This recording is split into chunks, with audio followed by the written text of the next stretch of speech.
নমস্কার বন্ধুরা, ভক্তিমূলক কথা চ্যানেলে জানাই আপনাদের সকলকে স্বাগত। বন্ধুরা, আশা করছি ঈশ্বরের আশীর্বাদে আপনারা প্রত্যেকেই ভালো আছেন এবং সুস্থই আছেন। বন্ধুরা, এই দুটি ঠাকুর কখনোই আপনার বাড়ির পুজোর ঘরে একসঙ্গে রাখা উচিত নয়, অন্যথায় গুরুতর বাস্তু দোষ তৈরি হয়। এর ফলে আর্থিক অবনতি হতে বেশি সময় লাগে না। আপনিও যদি এই ভুল করে থাকেন তাহলে আজই সাবধান হয়ে যান। আমাদের হিন্দু ধর্মে প্রতিটি বাড়িতেই অবশ্যই ঈশ্বরের জন্য আলাদা করে পূজার ঘর থাকে, যেখানে আমরা প্রতিদিন পূজা পাঠ করে থাকি। কারণ বন্ধুরা, আমাদের ঘরে পূজার স্থান হলো ঈশ্বরের সাথে একটি যোগাযোগ মাধ্যম। বাড়িতে পূজার স্থান না থাকলে ইতিবাচক শক্তির প্রবাহ থাকে না, কারণ এটি আমাদের ঘরে ইতিবাচক শক্তি নিয়ে আসে। আমরা সকলেই বাড়িতে নানা প্রকার ঈশ্বরের মূর্তি প্রতিষ্ঠা করি বাড়ির সুখ সমৃদ্ধির জন্য, এবং ঈশ্বরের কৃপায় সেই সুখ সমৃদ্ধি আমরা পেয়ে থাকি। কিন্তু বন্ধুরা, অনেক সময় আবার আমরা অনেক পূজা পাঠ করার পরও সেই পূজার ফল পাওয়া যায় না। বাড়িতে সুখ শান্তিও থাকে না। বাড়িতে কোনো না কোনো বিষয় নিয়ে ঝগড়া বিবাদ লেগেই থাকে। এর পেছনে সবচেয়ে বড় কারণ হতে পারে আপনাদের বাড়ির বাস্তুদোষ। বাস্তুশাস্ত্র অনুসারে ঘরে উৎপন্ন হওয়া সমস্ত অশুভ লক্ষণ এবং নেতিবাচক পরিবেশের কারণ বাড়ির মন্দিরে রাখা দেবী দেবতার মূর্তিও হতে পারে, অথবা যদি আপনার মন্দিরটি বাস্তুদোষ অনুসারে নির্মিত না হয় তাহলেও এমনটা হতে পারে। এই সমস্ত দোষ দূর করতে হলে আমাদের বাড়িতে বাস্তুর নিয়ম মেনে চলা উচিত। বন্ধুরা, বাস্তুশাস্ত্রে যেসব নিয়ম বলা আছে সেই নিয়মগুলি শাস্ত্রীয় ও বৈজ্ঞানিক ভিত্তিতে তৈরি করা হয়েছে। তাই এই নিয়মগুলো সঠিকভাবে মেনে চললে আপনার বাড়িতে কোনো অপ্রীতিকর ঘটনা ঘটবে না, অর্থাৎ কোনো আপদ বিপদ আসবে না। আপনার বাড়িতে সুখ সমৃদ্ধি শান্তি বজায় থাকবে। বাড়ির মন্দিরে দেবদেবী রাখারও কিছু নিয়ম আছে। ঘরে কোন দেবদেবীর মূর্তি বা ছবি রাখা নিষেধ, অথবা কোন দেবদেবীর মূর্তি একসাথে রাখা শুভ, বাস্তুশাস্ত্রে এমন বহু গুরুত্বপূর্ণ নিয়মের উল্লেখ আছে। এই নিয়মগুলো যদি সঠিকভাবে না মানা হয় তাহলে এটিও ঘরের দুঃখ ও দারিদ্রতার পরিবেশ সৃষ্টি করে। ইতিবাচক শক্তির পরিবর্তে ঘরে আরও নেতিবাচক শক্তির প্রবাহ শুরু হয়। এতে করে ঘরের সদস্যরা হতাশাগ্রস্ত ও অসুখী হয়ে পড়ে, এবং একই সাথে এটি বাড়ির আর্থিক সংকটও তৈরি করে। এর ফলে কোনো কারণ ছাড়াই অতিরিক্ত অর্থ ব্যয় হয় এবং অনেক পরিশ্রম করেও সাফল্য আসে না। বাস্তুদোষের কারণে ঘরে এমন অনেক সমস্যা দেখা দিতে শুরু করে। এমনটি যাতে না হয় সেই জন্য জেনে নিন বাস্তুশাস্ত্র অনুসারে আমাদের বাড়ির মন্দিরে কোন কোন দেবদেবীর মূর্তি রাখা উচিত এবং কোন কোন দেবদেবীর মূর্তি রাখা উচিত নয়। এরই পাশাপাশি সুখ ও সমৃদ্ধি পেতে কোন কোন দেবী বা দেবতার মূর্তি একসাথে রাখতে হয়, এই সমস্ত কিছুই আমি আজকের এই ভিডিওতে আলোচনা করব। তাই বন্ধুরা, ভিডিওটি শেষ পর্যন্ত দেখুন, এবং দেখার পর যদি ভালো লাগে তাহলে অবশ্যই ভিডিওটিতে লাইক করবেন এবং কমেন্টসে লিখবেন জয় মা লক্ষ্মীর জয়। এবং বন্ধুরা, ভিডিওটি শেয়ার করে দেবেন আপনাদের নিকট আত্মীয় স্বজন এবং বন্ধু বান্ধবদের সাথে, যাতে প্রত্যেকেই এই ভিডিওটি থেকে উপকৃত হতে পারে।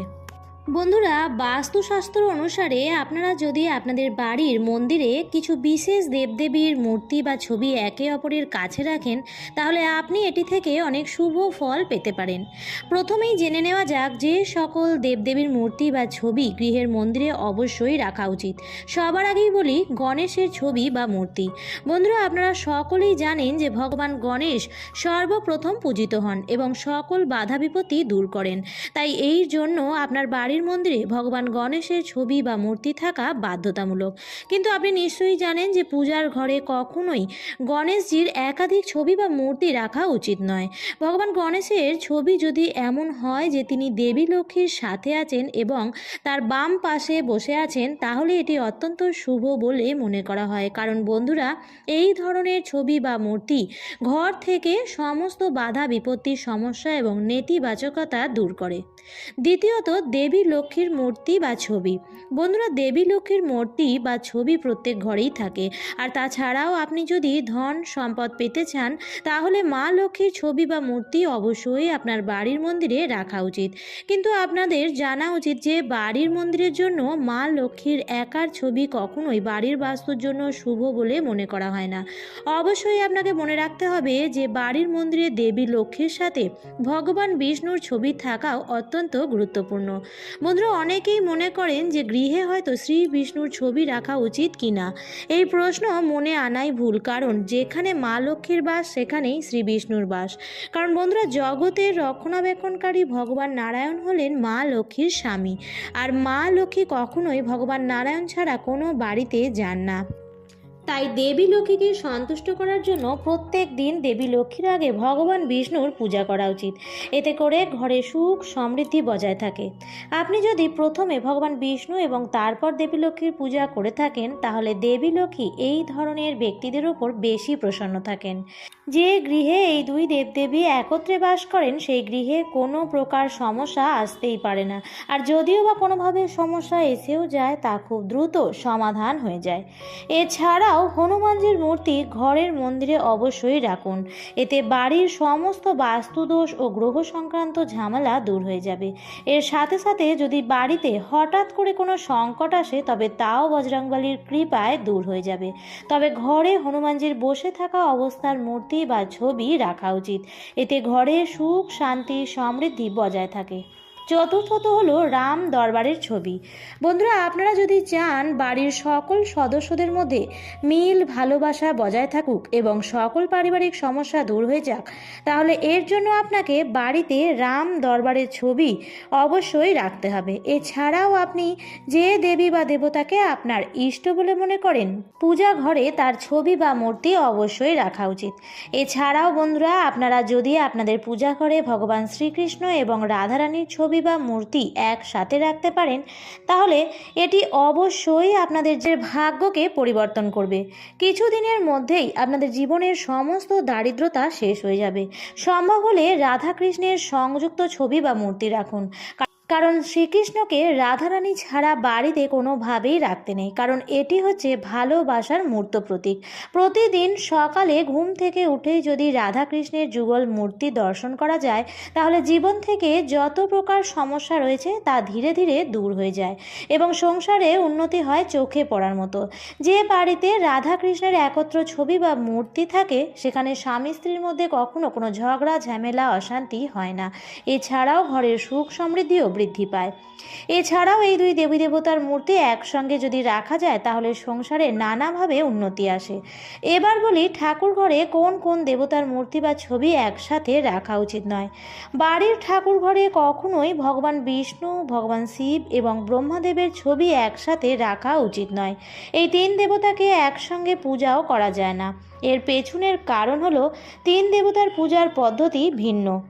কারণ ভগবান বিষ্ণুর পূজা তুলসী পাতা ছাড়া অসম্পূর্ণ, আর ভুল করেও ভগবান ভোলানাথের পূজায় তুলসী পাতা ব্যবহার করা উচিত নয়। এছাড়াও শাস্ত্রে বলা আছে যে বাড়িতে ব্রহ্মাদেবের পূজা করা নিষিদ্ধ।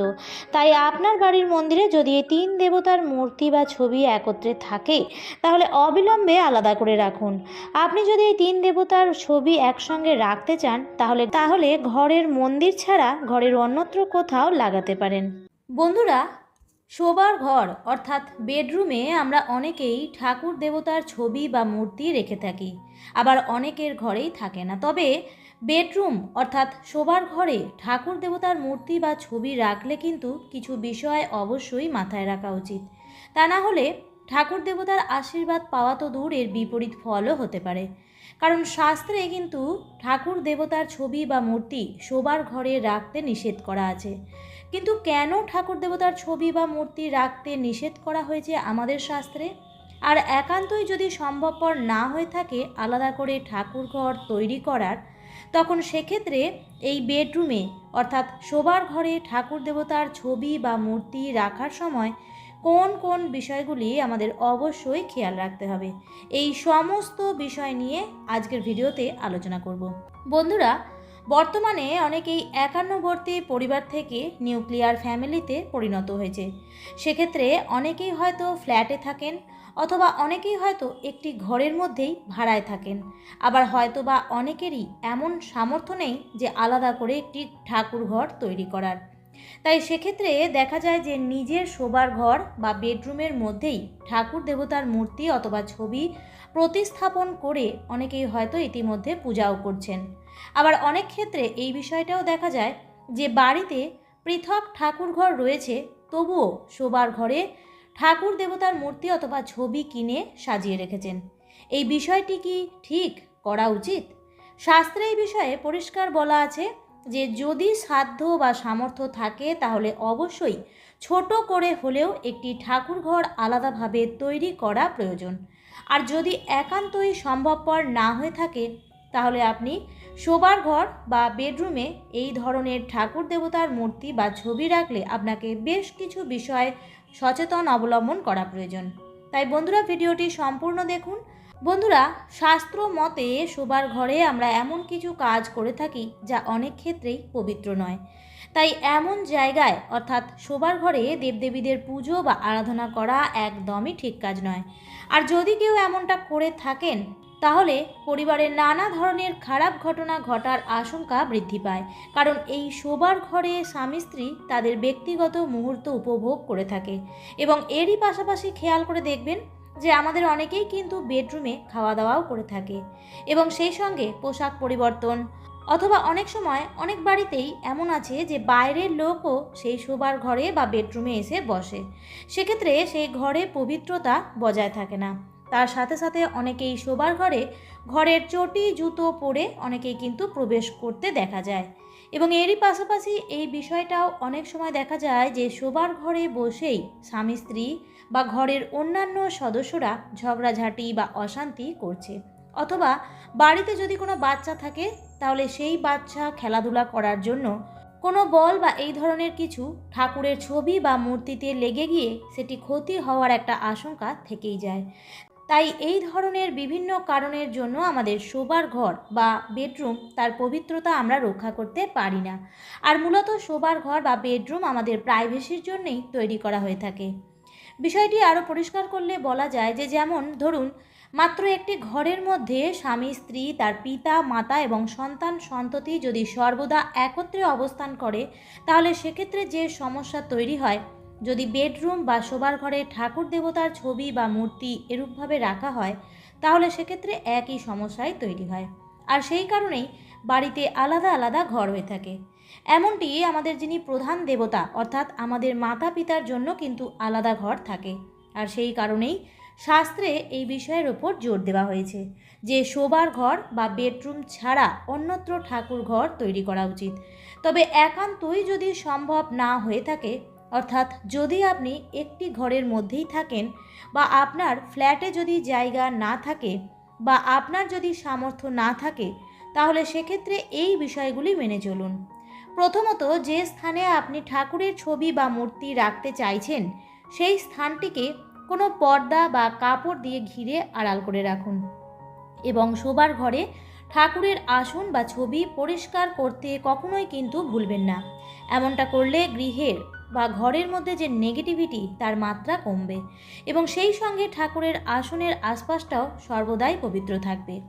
দ্বিতীয় যে বিষয়টির কথা বলবো আর তা হলো, শোবার ঘরে ঠাকুরের ছবির সামনে প্রতিদিন সকালে স্নান সেরে এসে ধূপ ধুনো জ্বালাতে হবে এবং সেই সঙ্গে সন্ধ্যাবেলায় সন্ধ্যা প্রদীপ দেওয়ার সঙ্গে সঙ্গে আপনার শোবার ঘরে যে ঠাকুর দেবতার ছবি বা মূর্তি রয়েছে সেখানেও ধূপধুনো দেখাবেন। যদি সম্ভব হয় তাহলে কুমকুম বা চন্দনের লেপনও ঠাকুরের মাথায় করতে পারেন।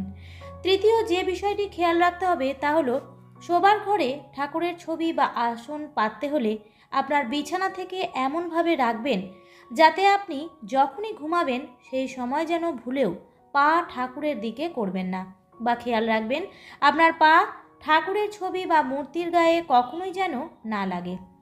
এবং চতুর্থত, সর্বদাই চেষ্টা করবেন যে শোবার ঘরে কোনোরূপ কোনো ঝগড়াঝাঁটি বা মারপিট বা কোনো কলহ অশান্তি এসব যেন না করতে।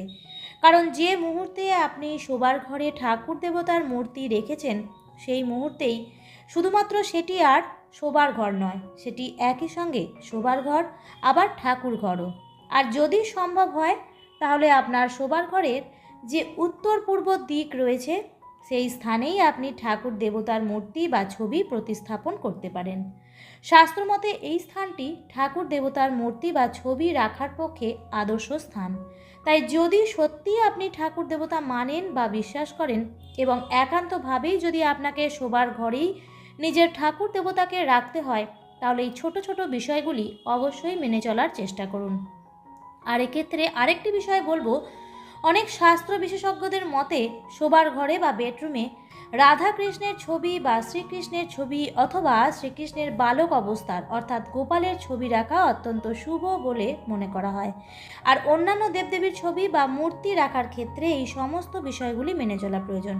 তবে সবশেষে একটি কথাই বলবো, যে শোবার ঘর বা বেডরুম হোক না কেন অথবা অন্যত্র, এমনকি ঠাকুর ঘরেও যদি আপনি হাজারো ছবি বা মূর্তি লাগিয়ে রাখেন অথচ নিজের অন্তরে ভক্তি, শ্রদ্ধা, বিশ্বাস না থাকে, তাহলে হাজার মূর্তি এবং দেবতা বসিয়েও বাস্তবিক অর্থে কোনো লাভ নেই। তাই সবার প্রথমেই মনের পবিত্রতা নিয়ে আসা প্রয়োজন, আর তারপর এই সমস্ত কিছু নিয়মকানুন। আমার আজকের ভিডিওটি এই পর্যন্তই। ভিডিওটি দেখে যদি ভালো লাগে তাহলে অবশ্যই লাইক, কমেন্ট এবং শেয়ার করতে ভুলবেন না। এবং এই ধরনের আরও ভিডিও পেতে বা চ্যানেলটিতে যদি নতুন হয়ে থাকেন তাহলে অবশ্যই চ্যানেলটিকে সাবস্ক্রাইব করে পাশে থাকা বেল আইকনটির অল লেখাটিতে ক্লিক করে দেবেন। আবারও দেখা হবে পরবর্তী নতুন ভিডিওতে। ভালো থাকবেন, সুস্থ থাকবেন। ধন্যবাদ।